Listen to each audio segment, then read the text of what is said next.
આટલેથી ના અટકતા આરોપીએ યુવકના માથા પર ઉપરા ચાપડી બેટના અન્ય 7 ઘા ઝીક્યા. જો કે યુવકે હેલ્મેટ પહેર્યું હોવાથી તેનો જીવ બચી ગયો હતો. એ દરમિયાન યુવકે હેલ્મેટ ઉતારતા એક ફટકો માથા પર પણ વાગ્યો હતો, જેથી યુવકનું માથું ફાટી ગયું હતું અને ગંભીર રીતે ઇજાગ્રસ્ત થયો હતો, જે સમગ્ર ઘટનાના સીસીટીવી સામે આવ્યા છે. પોલીસે આ મામલે ફરિયાદ નોંધી તપાસ હાથ ધરી છે. સુરતના અંબાજીના ખાંચા પાસે આવેલા સુવર્ણ પેલેસ નજીક રાત્રિના 10:15 વાગ્યાના સુમારે ફરિયાદી રાહુલ દિલીપભાઈ નિમન, ઉંમર વર્ષ 34, પોતાના મિત્ર ભદ્રેશ શાકલે સાથે બાઇક પર પસાર થઈ રહ્યા હતા. ત્યારે અચાનક સામેથી એક બાઇક પર 2 લોકો આવ્યા હતા, જેમાંથી એક યુવક, જેનું નામ પંકજ બગ્ગા હોવાનું સામે આવ્યું છે, તેણે સહેજ પણ ખચકાવ્યા વિના પોતાની ગાડી પરથી નીચે ઉતરીને પોતાના હાથમાં રહેલા ક્રિકેટ બેટ વડે સામેથી બાઇક પર આવી રહેલા રાહુલના માથા પર જોરદાર ફટકો માર્યો હતો.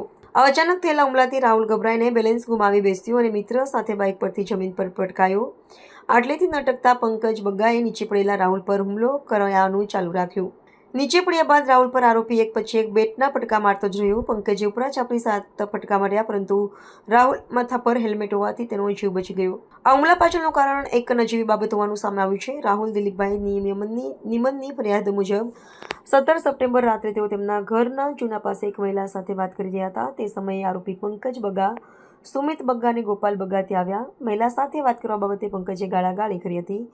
પોલીસ ફરિયાદમાં સામાન્ય મારામારીનો ગુનો નોંધાયો છે, જ્યારે સીસીટીવીમાં દેખાતા દ્રશ્યો ફરિયાદી દ્વારા જણાવવામાં આવેલી વિગતોનો ઉલ્લેખ પોલીસ ફરિયાદમાં કરવામાં આવ્યો નથી.